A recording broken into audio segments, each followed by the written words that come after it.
chers amis Facebook, chers amis YouTube. Je suis content de vous retrouver.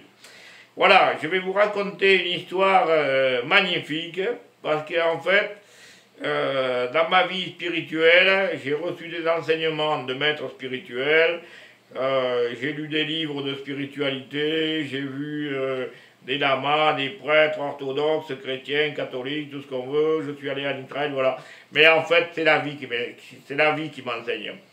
Et quand j'habitais à Sarlat, dans les vieilles rues de Sarlat, j'avais rencontré un peintre il avait une tête qui me plaisait, puisque ce qu'il y a, c'est que je voyais tout son passé, je voyais sa famille, tout ça.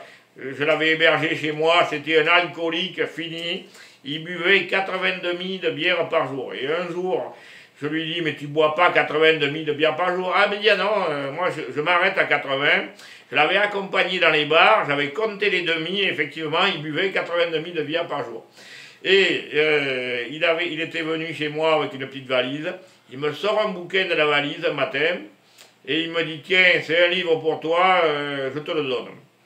Et le livre avait pour titre, alors je vais parler lentement parce que je vous conseille de noter le livre, de l'acheter, parce que c'est le livre qui m'a le plus servi dans ma vie.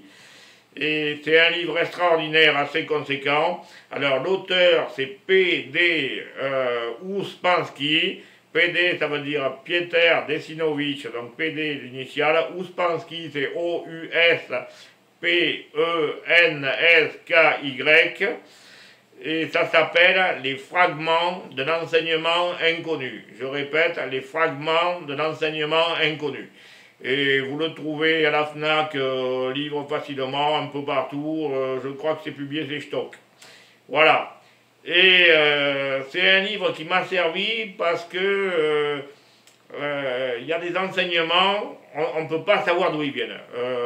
C'est les enseignements du maître russe Gurdjieff qui est venu en France dans les années 1920, et j'ai lu tous les livres de Gurdjieff à la suite de ça, mais les fragments d'un enseignement inconnu, vous avez des notions de psychologie, des notions de spiritualité, il y a des conseils, c'est vraiment un livre extraordinaire, et je peux vous dire que l'édition que j'ai, le copyright date de 1930 et ça a été republié, réédité depuis 1930 et on le trouve encore aujourd'hui. C'est pour vous dire que c'est un livre important parce que ça se fait de bouche à oreille. Et il y avait une histoire extraordinaire avec Gurdjieff, c'est que Gurdjieff avait acheté un château où il avait fondé un centre de spiritualité basé sur les danses. Et dans son centre de spiritualité, il y avait un nommé Igor, qui était un alcoolique, qui était russe, d'origine russe, c'était un alcoolique fini, il était violent, ça lui arrivait, il entrait dans des salles de méditation, il faisait du bruit, et un jour, il y a un disciple de Gurdjieff qui vient voir Gurdjieff et qui lui dit « Ça y est, Gurdjieff, Igor est parti !» Et Gurdjieff dit « Mais comment ça, Igor est parti, c'est pas possible !»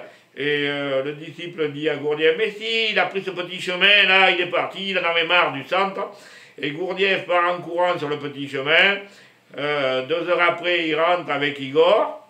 Et Igor continue à emmerder tout le monde, à parler fort, à se beurrer la gueule et tout ça.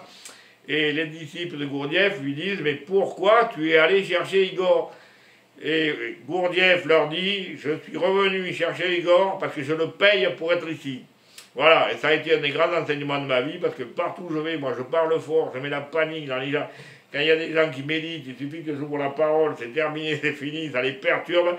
Je suis le Igor du bouddhisme tibétain. Voilà, merci de m'avoir écouté.